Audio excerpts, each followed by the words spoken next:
बिस्मिल्लाहिर्रहमानिर्रहीम। ये हमारा सेशन नंबर 9 है, जिसके अंदर हम माइक्रोसॉफ्ट एक्सेल के बुनियादी टूल्स देखेंगे, उनकी प्रैक्टिस करेंगे। आज के लेक्चर के अंदर कुछ टूल्स हमारे होम टैब के अंदर हम यूज़ करेंगे, कुछ इंसर्ट टैब में, और इसी तरह पेज लेआउट की सेटिंग्स चेक करेंगे, और इसके बाद डेटा टैब के अंदर मेन फीचर्स को चेकआउट करेंगे। तो ऑलरेडी काफ़ी हद तक टूल्स आपने माइक्रोसॉफ्ट वर्ड में परफॉर्म किए हुए हैं, लेकिन कुछ एडिशनल टूल्स माइक्रोसॉफ्ट एक्सेल के अंदर किस तरह से परफॉर्म होते हैं, उन सबको आज के सेशन में हम प्रैक्टिस करेंगे। तो जो आउटलाइन के मुताबिक आज हम चीज़ें देखेंगे कि कौन कौन से टॉपिक्स हम कवर अप करने जा रहे हैं। लास्ट सेशन के अंदर कंडीशनल फॉर्मेटिंग, सेल्स को इंसर्ट करना, सेल्स को डिलीट करना, फॉर्मेट करना, उसके बाद डेटा फिल। तो डेटा फिल हमने नहीं देखा था कि किस तरह से आप डेटा की फिलिंग कर सकते हैं। तो ये एक टूल हम सबसे पहले चेक करते हैं। डेटा फिल से मुराद ये होता है कि फ़र्ज़ करें माइक्रोसॉफ्ट एक्सेल में आपने किसी भी सेल के अंदर कोई डेटा लिखा, जस्ट लाइक मैंने पाकिस्तान लिख दिया। आप चाहते हैं कि नीचे जितने भी सेल्स हैं इनके अंदर आप सिमिलर पाकिस्तान पेस्ट करना चाहते हैं। तो आपके फोकस के बिल्कुल राइट बॉटम पर एक छोटा सा स्पॉट नज़र आ रहा होता है, ये वाला। अगर आप इस स्पॉट के ऊपर अपना पॉइंटर लेके जाते हैं तो नॉर्मली आपको वाइट कलर में एक प्लस का निशान नज़र आ रहा होगा, और अगर मैं पॉइंटर को उस कॉर्नर के ऊपर लेके जाऊं, उस स्पॉट के ऊपर लेके जाऊं, तो एक छोटा सा प्लस का निशान बन जाता है ब्लैक कलर में। तो इट मीन्स कि आप उस स्पॉट को क्लिक कर सकते हैं। तो अब आप अपने माउस से लेफ़्ट बटन क्लिक करेंगे और नीचे ड्रैग करेंगे। तो जिन तमाम सेल्स तक आप ड्रैग करते जाएंगे, उन तमाम सेल्स के अंदर जो भी डेटा आपने लिखा होगा वो पेस्ट हो जाएगा। तो इसको बोलते हैं डेटा फिल करना। ओके। तो लाइक अगर आपने 1 2 अगर आपने 1 2 को फिल करना है तो नॉर्मली इसकी सीरीज़ बनेगी, लेकिन सीरीज़ से पहले मैं इसको शफ़ल करता हूँ। तो ये भी डेटा फिलिंग की एग्ज़ाम्पल है। 1 2 1 2 अगेन 1 2। तो इसके लिए मैंने क्या किया, जब आप नंबरिंग के अंदर डेटा फिल इस्तेमाल करना चाहते हैं तो आप डायरेक्टली नहीं करेंगे, आप कंट्रोल का बटन प्रेस करके रखेंगे, और आप देखें प्लस के निशान के साथ एक डबल प्लस का साइन आएगा। अब आप इसको जब नीचे ड्रैग करेंगे तो जो डेटा आपका पहले 2 सेल्स के अंदर था वही नीचे फिल होगा। तो जब आप टेक्स्ट पे काम करते हैं तो आप डायरेक्टली कर सकते हैं, जब आप काउंटिंग पे डेटा फिलिंग करना चाहते हैं तो आपको कंट्रोल का बटन साथ होल्ड करके रखना होगा। ओके। तो हमने डेटा फिलिंग कमांड भी देखी।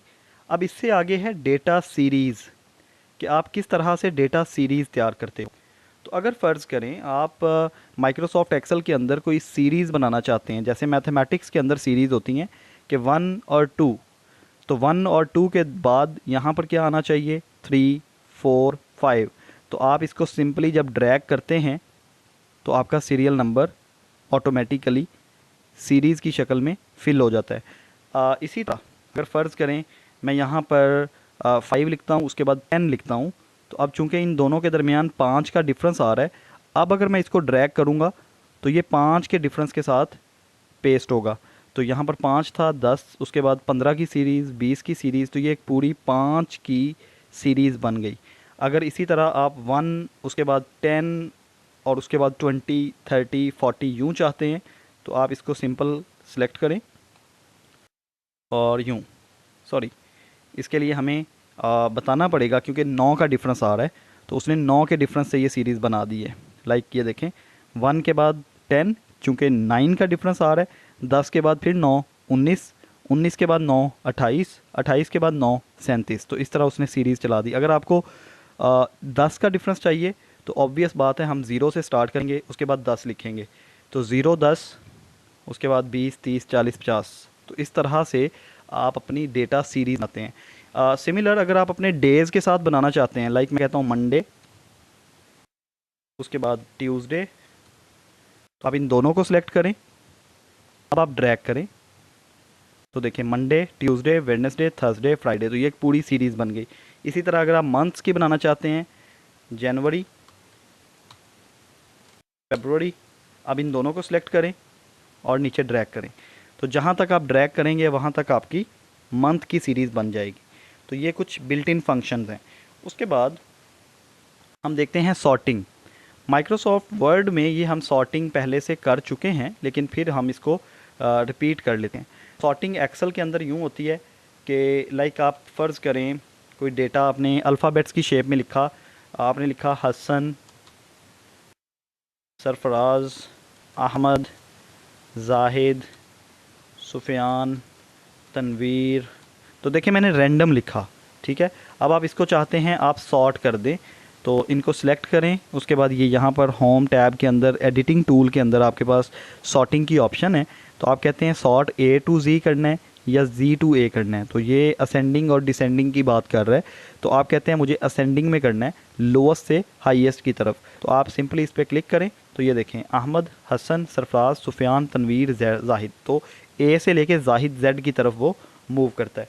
तो इसी तरह अगर आपके पास कोई नंबरिंग के अंदर वैल्यूज़ पड़ी हुई हैं, लाइक आप कहते हैं 98, 54, 67, 4, 53, 200, तो अगर आप इसकी तरतीब लगाना चाहते हैं तो आप इनको सिंपली सिलेक्ट करेंगे, सॉर्ट पे जाएंगे। अब मैं कहता हूँ लार्जेस्ट टू स्मॉलेस्ट, तो आप जब सिंपल इस पर क्लिक करें तो कहता है कि एक्सपैंड द सिलेक्शन, क्या तुम एक्सपैंड करना चाहते हो या continue with the current selection. तो मैं कहता हूँ continue with current selection, sort कर दो। तो 100, 98, 67, 54, 53, 4, 2, ठीक हो गया। तो ये है हमारे पास सॉर्टिंग की ऑप्शंस। इसी तरह अगर आप फाइंड करना चाहते हैं तो फाइंड के अंदर कंट्रोल F हमने वो भी देखा हुआ है, और सिंपली अगर आप यहाँ से टूल एक्सेस करना चाहते हैं तो आप सिंपल यहाँ पर भी जाके फाइंड कमांड पे क्लिक करेंगे। तो शॉर्टकट इसकी कंट्रोल प्लस F है। और अगर यहाँ पर हमने फ्राइडे सर्च करना है फ़र्ज़ करें, तो ये देखें जैसे मैंने फ्राइडे एंटर किया तो ये उसने फ्राइडे को कर्सर अपना जो फोकस था वो फ्राइडे के गिर्द ले गया और उसने बता दिया कि फ्राइडे जो ये वाला डाटा है ये I6 के अंदर लिखा हुआ है। तो ये देखें ये I कॉलम और 6th रो, तो I6 के अंदर आपका फ्राइडे लिखा हुआ है। इसी तरह अगर आप किसी चीज़ को रिप्लेस करना चाहते हैं, ठीक है, ये हमारा फाइंड कमांड भी हो गई। नेक्स्ट हमारे पास है रिप्लेस, कि आप किसी चीज़ को बदलना चाहते हैं, ये हमने माइक्रोसॉफ्ट वर्ड में सीखा हुआ है। तो रिप्लेस के लिए आप क्या करेंगे, सिंपली फ़र्ज़ करें मुझे तनवीर की जगह पर कोई नाम लिखना है, लाइक तनवीर की जगह पर मुझे लिखना है अब्दुल्ला। तो मैं क्या करूँगा, फाइंड पे जाऊँगा, रिप्लेस पे जाऊँगा। तो जैसे मैं रिप्लेस पे गया तो सबसे पहले हमें बताना होगा कि मुझे क्या फ़ाइंड करना है। मैं कहूँगा मुझे तनवीर फ़ाइंड करना है और उस तनवीर की जगह पर मुझे क्या लिखना है, अब्दुल्ला। तो आप सिंपली उसको डाटा को लिखेंगे। उसके बाद आप कहेंगे रिप्लेस। अगर आपने सिंपल कह दिया रिप्लेस तो वो क्या करेगा, सिर्फ उसको जिस जगह पर पहला नाम मिलेगा वहाँ पर रिप्लेस कर देगा। लेकिन अगर आप कहते हैं रिप्लेस ऑल, तो पूरी डेटा शीट के अंदर जहाँ जहाँ रिप्लेस लाइक तनवीर का नाम मिलेगा वो सब जगहों पे अब्दुल्ला कर देगा।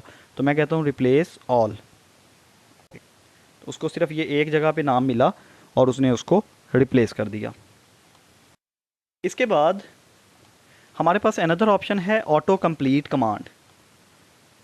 ऑटो कंप्लीट कमांड यूँ होती है, अगर फ़र्ज़ करें मैंने कुछ सिटी के नाम लिखने हैं, कराची, इस्लामाबाद और पेशावर, उसके बाद लाहौर। अब जैसे मैंने अभी सिर्फ के लिखा तो मेरी लिस्ट के अंदर ऑलरेडी कराची लिखा हुआ है, तो वो मुझे सजेशन दे रहा है कि क्या तुम कराची लिखना चाहते हो। तो इसको बोलते हैं ऑटो कंप्लीट कमांड, कि ऑटोमेटिकली जैसे ही आपने पहला अल्फ़ाबेट लिखा तो एक्सेल इस चीज़ को रिकग्नाइज़ करता है कि ये डेटा मेरे पास पहले लिखा हुआ है, तो वो आपको सजेशन देता है कि आपने क्या कराची लिखना है। तो अगर आपने कराची लिखना है तो आप सिंपल एंटर कर दें। इसी तरह आप आगे किसी और सिटी का नाम लिखते हैं, फैसलाबाद, फिर एंटर करते हैं। अब मैं जैसे ही एल क्लिक करूँगा, ये सिंपल मैंने एल क्लिक किया तो देखें उसने सजेशन दी कि क्या आप लाहौर लिखना चाहते हो। तो अगर आप लाहौर लिखना चाहते हैं वेल एंड गुड, अगर आप लाहौर नहीं लिखना चाहते तो जैसे मैं लेक सिटी लिखना चाहता हूँ तो आप सिंपल लिखते जाएं। तो ये होती है ऑटो कंप्लीट कमांड। तो इस कमांड को आप ऑफ भी कर सकते हैं अगर आप चाहते हैं कि मुझे बार बार वो तंग कर रहा है, लाइक मुझे नहीं चाहिए सजेशंस। तो आप इसको फाइल पे जाएं, ऑप्शंस पे जाएं। ऑप्शंस के अंदर आपके पास एडवांस ऑप्शन है यहाँ पे, और ये देखें enable auto complete for sale values. तो आप इसको ये देखें मार्क हुआ है, तो आप इसको अनचेक कर दें। तो जैसे ही आप इसको अनचेक करेंगे, ओके करें। अब जैसे ही आप लाहौर एल क्लिक किया मैंने, तो देखें उसने कोई सजेशन नहीं दी। तो इसलिए ये ऑप्शंस आप चला भी सकते हैं, बंद भी कर सकते हैं। ओके, इसके बाद हमारे पास है pick from list. Pick from list ये होता है कि लाइक फ़र्ज़ करें ये जो लिस्ट हमने अभी बनाई, ऊपर हमारे पास ये सिटीज़ के नामों की लिस्ट चल रही थी। तो फ़र्ज़ करें मुझे यहाँ पर कोई डेटा चाहिए, लाइक मैं चाहता हूँ कि पहले से जो नाम लिखा हुआ है मैं उन्हीं में से डेटा लेना चाहता हूँ। तो मैं सिंपली यहाँ पे राइट क्लिक करूँगा और कहूँगा pick from drop down list. तो आप सिंपली जब इस पर क्लिक करते हैं तो ये लिस्ट में से जो जो नाम आपके सिटीज़ के यूज़ हो रहे हैं वो आपके सामने आ गए। आप सिंपल इसमें क्लिक करेंगे इस्लामाबाद, तो आप जस्ट क्लिक करेंगे वो ऐड हो जाएगा। अगले सेल में जाके आप अगेन बात करेंगे pick from drop down list, आपको पेशावर चाहिए, आप पेशावर पे क्लिक कर देंगे। तो इस तरह भी आप अपना डेटा फिल कर सकते हैं। तो ये था हमारा होम टैब के अंदर ऑप्शंस, जो कि कुछ रहती थी वो मैंने कवर अप करवाई। इसी तरह अब हम चलते हैं इंसर्ट टैब की तरफ। तो insert tab already Microsoft word में हमने सीखा। जब हमने माइक्रोसॉफ्ट वर्ड का इंसर्ट टैब देखा था, तो जिस तरह माइक्रोसॉफ्ट वर्ड में हम कुछ ऑब्जेक्ट्स अपने डॉक्यूमेंट के अंदर शामिल करते हैं, इसी तरह कुछ ऑब्जेक्ट्स आप माइक्रोसॉफ्ट एक्सेल की शीट के अंदर भी शामिल कर सकते हैं। तो इनको हम थोड़ा स्पीडीली देखेंगे। जिन स्टूडेंट्स ने वो प्रीवियस सेशन लिया हुआ है उनको ये चीज़ें पहले से कवर अप हो चुकी होंगी। जिन्होंने नहीं लिया वो रिकॉर्डेड सेशन ले सकते हैं। तो यहाँ से आप कोई सी भी पिक्चर ऐड कर सकते हैं। पिक्चर के टूल्स उसी तरह से जिस तरह हमने पहले माइक्रोसॉफ्ट वर्ड में किया था। तो देखें मैं डेस्कटॉप पे जाता हूँ। लास्ट टाइम जो पिक्चर हमने यूज़ की थी हम उसी तरह की पिक्चर ले लेते हैं। फ़र्ज़ करें हमारे पास एक पिक्चर है, ठीक है। आप इसका साइज़ छोटा कर सकते हैं।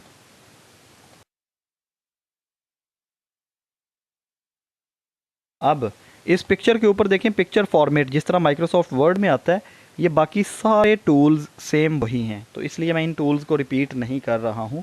आप उसी तरह से इसकी ब्राइटनेस, इसकी क्रॉपिंग कुछ भी कर सकते हैं। उसके बाद सिमिलर आपके पास शेप्स, कोई सी भी शेप आप यूज़ कर सकते हैं, आइकन ले सकते हैं, 3D मॉडल यूज़ कर सकते हैं, और स्मार्ट आर्ट। ये तमाम चीज़ें हमने माइक्रोसॉफ्ट वर्ड के सेशन के अंदर सीखी हुई हैं बड़ी डिटेल के साथ, और ये आप वहाँ पर रिपीट कर सकते हैं। इसके बाद ये आपके पास चार्ट गैलरी है जिसके अंदर मुख्तलिफ़ चार्ट्स हमने देखे थे, जिसमें आपकी लाइन चार्ट होते हैं। इसके अलावा पाए चार्ट हमने देखा था। फिर हमारे पास ये कुछ बार चार्ट मौजूद थे, ये वाले। तो ये हमने प्रैक्टिस किए हुए हैं। देन हमारे पास कुछ ऑप्शंस हैं, लाइक अगर हम यहाँ से देखें स्केटरिंग, ये सारी चीज़ें हमने देखी हुई हैं। तो आई होप इस चीज़ को हमें रिपीट करने की ज़रूरत नहीं है, so that we should move to page layout, क्योंकि इसका पेज लेआउट थोड़ा डिफरेंट है माइक्रोसॉफ्ट वर्ड की निस्बत। तो पेज लेआउट के अंदर नॉर्मली आपको यहाँ पर मार्जिन वगैरह की ऑप्शंस वही मिलेंगी सिमिलर, लेकिन यहाँ पर एक नई ऑप्शन है प्रिंट एरिया। मार्जिन भी वही है, ओरिएंटेशन भी सेम वही है, साइज़ भी पेपर का वही है जिस तरह हम वहाँ पे चूज़ करते थे, लेकिन यहाँ पर आपको एक प्रिंट एरिया सेलेक्ट करना होता है। चूँकि माइक्रोसॉफ्ट वर्ड के अंदर आपको पेजेस नज़र आते हैं, ठीक है, नॉर्मली आपको पेज वाइज डाटा नज़र आ रहा होता है, तो इसलिए वहाँ पर हमें प्रिंटेबल एरिया बताने की ज़रूरत नहीं होती। लेकिन एक्सेल के अंदर हमें पूरा डाटा एक शीट के ऊपर नज़र आ रहा होता है, और ये शीट काफ़ी बड़ी होती है। तो यकीनन हमें अपने एक प्रिंट के ऊपर बताना होता है कि कितना डेटा प्रिंट के अंदर आएगा। सो फ़र्ज़ करें ये हमारे पास सारा डाटा है, तो हम चाहें तो इस पूरे डाटा को एक पेज पे ले आएँ, चाहें तो हम कहें कि आधा यहाँ तक एक पेज पे आए और यहाँ तक एक पेज पे आए। तो इसके लिए आपको यहाँ से प्रिंट एरिया सेट करना पड़ता है। तो आप ओके क्लिक करें, ठीक है जी। उसके बाद यहाँ पर हमारे पास ये प्रिंट एरिया का ब्रेक व्यू है। यहाँ पर क्लिक करें तो ये आपको एक ग्रीन ब्लू कलर का ब्लॉक नज़र आया। तो मैं इस ब्लॉक को यूँ एक्सपेंड करता हूँ तो देखें ये मेरे पास अभी फ़िल वक्त वो सजेस्ट कर रहा है कि आप इसको 2 पेजेस पर प्रॉपर कर सकते हो। लेकिन फ़र्ज़ करें मुझे इसको एक पेज पे करना है तो आप एक सेंटर वाली लाइन को बिल्कुल मार्जिन लाइन के साथ मर्ज कर दें तो देखें अब ये सिर्फ आपके एक पेज के ऊपर प्रिंट आएगा। ये जो सेंटर में पेज 1 लिखा हुआ है ये प्रिंट के अंदर नहीं आएगा, ये सिर्फ आपको समझाने के लिए शो हो रहा है कि अभी आपका एक पेज है, ठीक है। लेकिन अगर आप एक से ज़्यादा ऐड अप करना चाहते हैं तो आप यहाँ पर इंसर्ट पेज ब्रेक ये वाली ऑप्शन से ऐड करें। अब देखें आप चाहे तो इसके 4 व्यू बना लें, पेज 1, पेज 2, पेज 3, पेज 4। लेकिन फ़र्ज़ करें हमें 2 बनाने हैं तो हम इस वाली लाइन सेंटर वाली लाइन को नीचे मार्जिन के साथ मर्ज कर देते हैं तो अब आपके 2 पेजेस बन गए। तो आप इस सेंटर वाली लाइन को जहाँ तक चाहते हैं वहाँ तक सेट करें। सेट करने के बाद अब आप कंट्रोल P करते हैं तो ये देखें पहला पेज ये है, यहाँ से आप दूसरे पेज पे जाएं, ये आपका दूसरा पेज है, ठीक है। ये आपको यहाँ पर मैं थोड़ा जूम करके दिखा देता हूँ। बाकी यहाँ से आप इसकी स्केलिंग वगैरह कर सकते हैं, आप इसको फिट कर सकते हैं यूँ, ये देखें पूरे पेज के ऊपर फिट हो गया। तो इस तरह से आप इसकी कमांड्स को देखते हैं। नेक्स्ट आ जाता है हमारे पास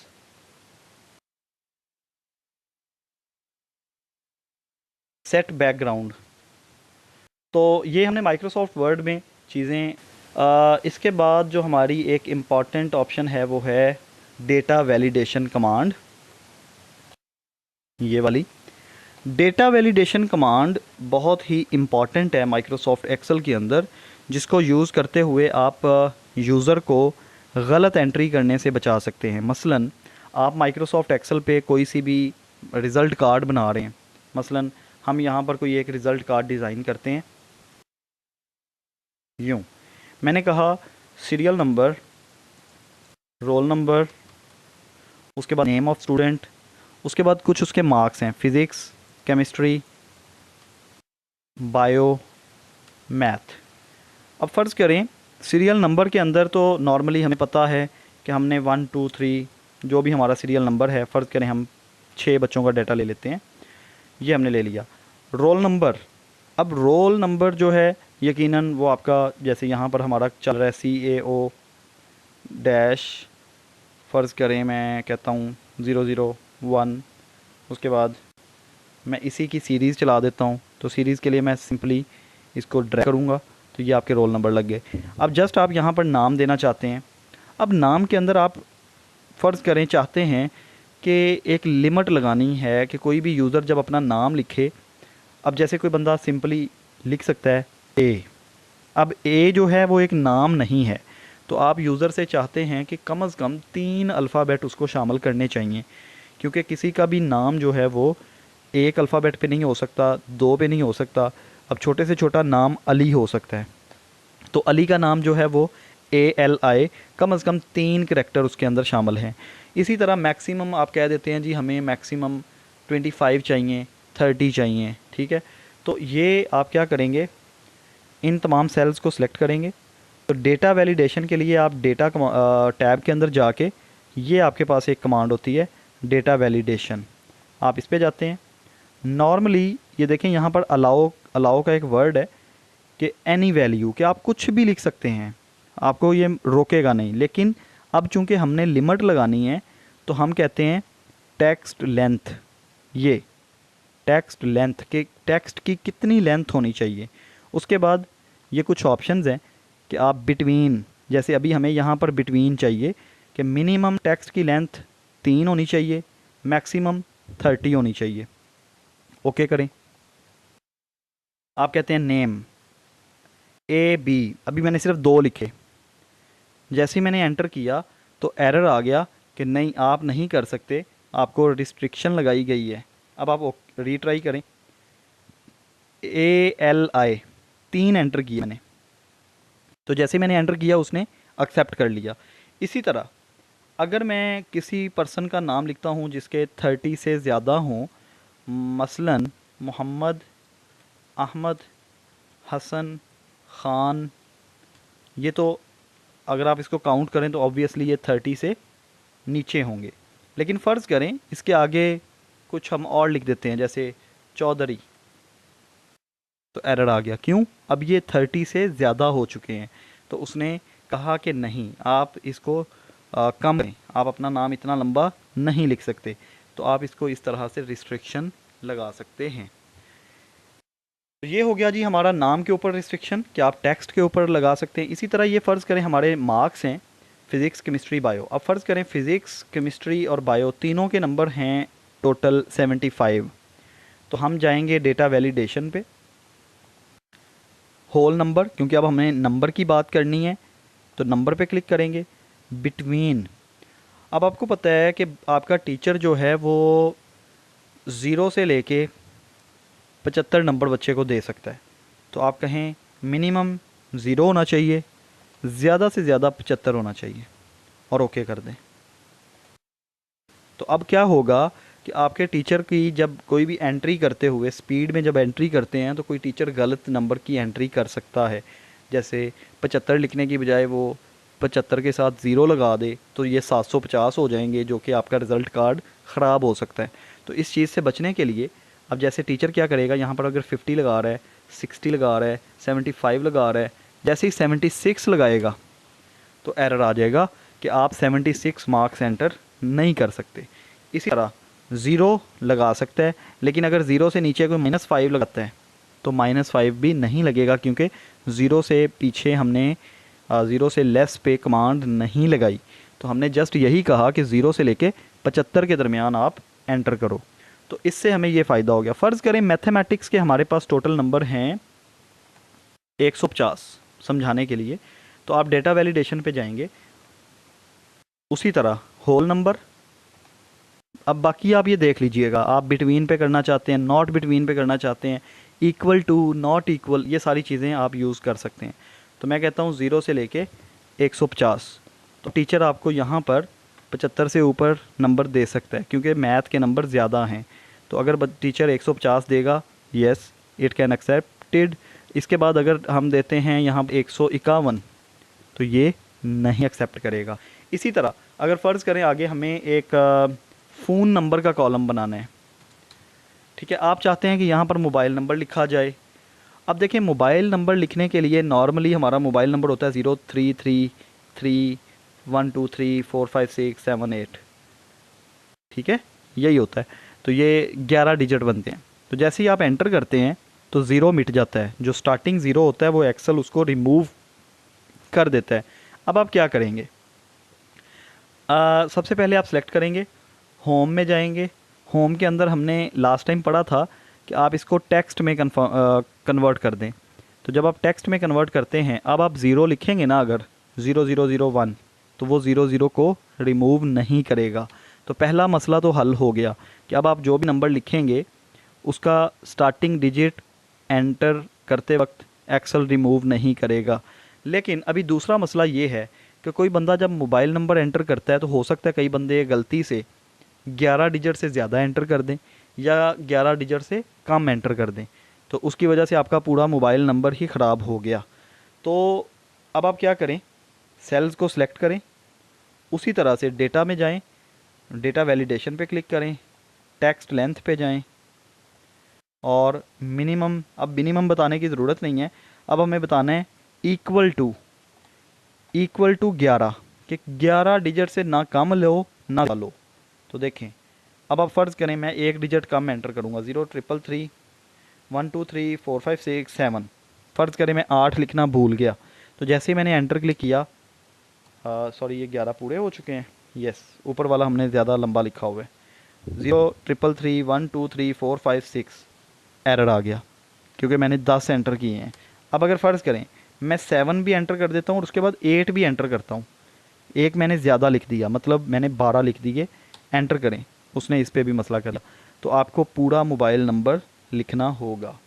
तो ये है जी हमारे पास माइक्रोसॉफ्ट एक्सेल के अंदर डेटा वैलिडेशन कमांड का इस्तेमाल। इसी तरह आप फर्दर कमांड्स भी देख सकते हैं, जिसके अंदर ये एक लिस्ट कमांड है। डेसिमल के ऊपर भी आप लगा सकते हैं, जो वैल्यू आप अशारिया के अंदर लिखना चाहते हैं ना, उसके लिए डेसिमल यूज़ होता है। कि फ़र्ज़ करें आप कहते हैं जी इस अदाद से लेके ज़ीरो शरिया इतने अदद से लेके ज़ीरो शरिया इतने अदद तक जाना है, तो उसके लिए आप डेसिमल का यूज़ करते हैं। लिस्ट का ये होता है कि फ़र्ज़ करें आपके पास मखसूस लिस्ट है, तो आप सिर्फ़ उस मखसूस लिस्ट में से डाटा लिखवाना चाहते हैं। मतलब अभी हमने जो रोल नंबर है ये वाले, हम चाहते हैं कि ये जो रोल नंबर वाले बच्चे हैं ना, सिर्फ इन्हीं रोल नंबर को हम एंटर कर सकें, इसके अलावा कोई बंदा कोई और रोल नंबर एंटर ना कर सके। मतलब इन बच्चों ने फ़ीसें जमा कराई हैं, सिर्फ ये बच्चे अलाउ हैं। तो देखें अगर यहाँ पर हम चाहते हैं मर्ज कर लेते हैं, इसको भी मर्ज करते हैं। मैं कहता हूँ एंटर स्टूडेंट रोल नंबर, ठीक है जी। इसको मैं थोड़ा हाईलाइट कर देता हूँ, ये हो गया। मैं चाहता हूँ कि एंटर स्टूडेंट रोल नंबर, यहाँ पर जो स्टूडेंट का रोल नंबर लिखना है ना, वो रोल नंबर सिर्फ वही होएगा जो इस लिस्ट के अंदर शामिल है। मतलब इस लिस्ट के अंदर 6 रोल नंबर शामिल हैं। तो मैं क्या करूँगा, यहाँ पर सेल पे क्लिक करूँगा, डेटा टैब में जाऊँगा, डेटा वैलिडेशन पे। अब आप कहते हैं लिस्ट, लिस्ट का सोर्स बताना है। सोर्स का मतलब होता है कि कौन सी शीट से आपने डेटा उठा के आना है। तो हमने जो लिस्ट है वो यही देनी है उसको, ये रोल नंबर वाली। यूँ आपने सेलेक्ट करना है, वो उसने सोर्स का रेफरेंस उठा लिया। अब आप ओके करें, वापस जाएं। अब देखें यहाँ पर मैं अगर रोल नंबर लिखता हूँ CAO डैश, तो वो देखें नीचे उसने लिस्ट भी दे दी कि सिर्फ आप इन रोल नंबर्स में से कोई एक रोल नंबर सेलेक्ट कर सकते हैं, या तो आप यहीं से सेलेक्ट कर लें। अगर फर्स्ट करें मैं 5 की बजाय 9 लिखता हूँ, तो जैसे ही मैं एंटर करूँगा तो ये एक्सेप्ट नहीं करेगा, क्योंकि उस लिस्ट के अंदर 9th रोल नंबर था ही नहीं। तो इस तरह से डेटा को रिस्ट्रिक्ट कर सकते हैं, गलती से बचा सकते हैं। इसी तरह डेटा वैलिडेशन के अंदर कुछ फर्दर ऑप्शंस हैं कि यहाँ पर ये डेट एंटर ना हो, ये टाइम एंटर ना हो, तो ये चीज़ें भी आप प्रैक्टिस कर सकते हैं। तो स्टूडेंट्स ये बहुत ही इम्पॉर्टेंट फैक्टर है आपके माइक्रोसॉफ्ट एक्सेल के अंदर, कि जब आप डेटा को रिस्ट्रिक्ट करना चाहते हैं, यूज़र को बचाना चाहते हैं गलती से, तो देन आप डेटा वैलिडेशन कमांड को एंटर कर दें, तो आपका बड़ी हद तक डेटा जो है ना वो गलती से बच जाता है। इसी तरह रिमूव डुप्लिकेट्स, कि अगर आपके फ़र्ज़ करें काफ़ी मोबाइल नंबर्स लिखे हों, आपके पास 500 बंदे का मोबाइल नंबर है, लेकिन आपको पता है कि जी उस मोबाइल नंबर्स के अंदर काफ़ी लोगों के मोबाइल नंबर डुप्लिकेट हैं। जैसे कई कई दफ़ा होता क्या है कि मोबाइल नंबर सेम होता है, लेकिन आपने एक दफ़ा उसका नाम किसी और नाम से रखा, फिर दूसरी दफ़ा, तीसरी दफ़ा, मतलब एक ही बंदे का नंबर मुख्तलिफ़ नामों से सेव है। तो जिसकी वजह से क्या होता है कि अगर फ़र्ज़ करें आपने सब लोगों को मैसेज करना है एक्सेल के थ्रू, तो आप अगर सबको मैसेज करेंगे तो जिस बंदे के 3 दफ़ा नंबर लिखा होगा उसको 3 मैसेज जाएंगे। तो लेकिन आप चाहते हैं कि हर बंदे को एक मैसेज जाए, तो यकीनन आप डुप्लिकेट्स में से डेटा रिमूव करना चाहेंगे। तो अभी मैं मोबाइल नंबर तो यहाँ पर नहीं एग्जांपल दे सकता, बिकॉज़ मेरे पास मोबाइल नंबर्स की लिस्ट नहीं है। तो फ़र्ज़ करें मैं नामों से आपको दिखा देता हूँ। आपका फ़र्ज़ करें नाम है अहमद, अली, फिर अहमद, तनवीर, अब्दुल्ला, सुफियान, शाहिद, फिर तनवीर, अब्दुल्ला। तो देखें अगर हम इस लिस्ट में देखें तो आप देखते हैं कि जी हम अभी अभी तो ये सिर्फ हमारे पास 10 बच्चों के नाम हैं, तो इन 10 में भी डुप्लीकेट्स मौजूद हैं। लेकिन फ़र्ज़ करें आप देखना चाहते हैं 1000 बंदों के नामों में से, आप देखना चाहते हैं 50,000 बंदों के नामों में से, तो आप फिर अंदाज़ा नहीं कर सकते कि कौन सा नाम कितनी दफ़ा रिपीट हो रहा है। ठीक है, तो ये सिर्फ मैं समझाने लगा हूँ। तो आप सिंपली कॉलम को सिलेक्ट करें, सिलेक्ट करने के बाद यहाँ पर आपके पास ये एक क्रॉस का निशान लगा हुआ है, इसको कहते हैं रिमूव डुप्लीकेट्स। तो आप सिंपल इस पर क्लिक करेंगे, ओके करेंगे। उसने कहा जी मुझे 6 यूनिक मिले और बाकी जो डुप्लीकेट थे वो मैंने 3 डिलीट कर दिए। 3 डुप्लीकेट मिले उसको। तो ये देखें, एक अहमद का डुप्लीकेट था, एक तनवीर का डुप्लीकेट था, एक अब्दुल्ला का डुप्लीकेट था। तो एक एक वैल्यू उसने रख ली, बाकी एक एक डिलीट कर दी। तो इस तरह से आप डुप्लीकेट्स को डिलीट कर सकते हैं। इसी तरह फ़र्ज़ करें हमारे पास ये डाटा है, ये डाटा है, मैं इसको कॉपी करता हूँ। फर्ज करें मेरे पास एक्सेल का डाटा मैंने पेस्ट किया है, ये देखें मेरा डाटा जो है वो कॉलम्स के अंदर पड़ा हुआ है, मतलब एक ही लाइन के अंदर लिखा हुआ है। मैं चाहता हूँ कि ये कॉलम पहले कॉलम में आ जाए, लाइन दूसरे कॉलम में, पाई तीसरे कॉलम में, बार चौथे कॉलम में, एरिया पांचवें कॉलम में और स्कैटर छठे कॉलम में आ जाए। तो अब ऐसा नहीं कि मैं एक एक को लिखना शुरू कर दूँ, सिंपल आपने पूरी लाइन यहाँ पे कॉपी पेस्ट कर दी। अब देखें मैंने सिर्फ सारी लाइन इसी एक सेल के अंदर पेस्ट की हुई है, देखें ये इसी सेल के अंदर है सारी, लेकिन किसके साथ सेपरेट है, कॉमे के साथ सेपरेट है। अब आप जाते हैं डेटा में, डेटा के अंदर एक ऑप्शन है टेक्स्ट टू कॉलम, तो अभी ये हमारे पास टेक्स्ट है। अगर आप इसको कॉलम्स में बदलना चाहते हैं तो आप जाएंगे टेक्स्ट टू कॉलम, उसके बाद डिलिमिटेड, ये देखें कॉमास, कि कॉमास के साथ उसको हमने सेपरेट किया हुआ है। तो जैसे ही आप कॉमास पे क्लिक करते हैं नेक्स्ट पे जाएं, तो ये देखें उसने कॉलम बना दिए। क्या आप यूँ चाहते हो, हम कहेंगे येस, नेक्स्ट कर दें, फिनिश कर दें, तो ये लें आपके ए कॉलम के अंदर कॉलम, बी के अंदर लाइन, सी के अंदर पाए, डी के अंदर बार, ई के अंदर एरिया और स्कैटर एफ के अंदर। तो इस तरह से आप अपने गिवन टेक्स्ट को डिफरेंट कॉलम्स के अंदर भी बदल सकते हैं। ठीक है, तो ये हमारे पास माइक्रोसॉफ्ट एक्सेल के कुछ बहुत ज़रूरी टूल्स होते हैं, या बहुत ज़रूरी जो नॉर्मली हमारी कंपनीज़ के अंदर या हमारे इंस्टीट्यूशंस के अंदर ये चीज़ें। Thank you very much.